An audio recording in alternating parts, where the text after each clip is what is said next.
خداوند کی حمد کرو، خداوند کے نام کی حمد کرو۔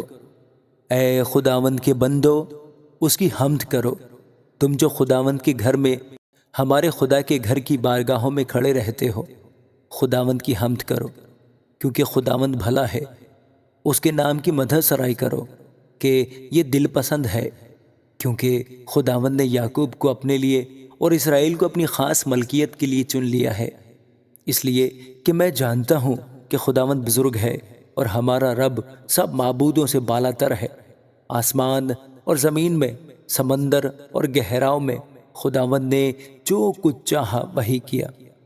وہ زمین کی انتہا سے بخارات اٹھاتا ہے، وہ بارش کے لیے بجلیاں بناتا ہے اور اپنے مخزنوں سے آندھی نکالتا ہے۔ اس نے مصر کے پہلوٹوں کو مارا، کیا انسان کے کیا حیوان کے۔ اے مصر، اسی نے تجھ میں فرعون اور اس کے سب خادموں پر نشان اور عجائب ظاہر کیے۔ اس نے بہت سی قوموں کو مارا اور زبردست بادشاہوں کو قتل کیا، اموریوں کے بادشاہ سیہون کو اور بسن کے بادشاہ اوج کو اور کنعان کی سب مملکتوں کو اور ان کی زمین میراث کر دی، یعنی اپنی قوم اسرائیل کی میراث۔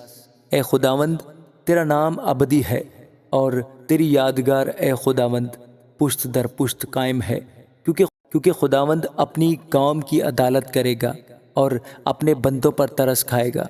قوموں کے بت چاندی اور سونا ہے، یعنی آدمی کی دستکاری۔ ان کے منہ ہیں پر وہ بولتے نہیں، آنکھیں ہیں پر وہ دیکھتے نہیں، ان کے کان ہیں پر وہ سنتے نہیں، اور ان کے منہ میں سانس نہیں۔ ان کے بنانے والے انہی کی مانند ہو جائیں گے، بلکہ وہ سب جو ان پر بھروسہ رکھتے ہیں۔ اے اسرائیل کے گھرانے، خداوند کو مبارک کہو۔ اے ہارون کے گھرانے، خداوند کو مبارک کہو۔ اے لاوی کے گھرانے، خداوند کو مبارک کہو۔ اے خداوند سے ڈرنے والو، خداوند کو مبارک کہو۔ سیون میں خداوند مبارک ہو، وہ یروشلم میں سکونت کرتا ہے۔ خداوند کی حمد کرو۔ آمین۔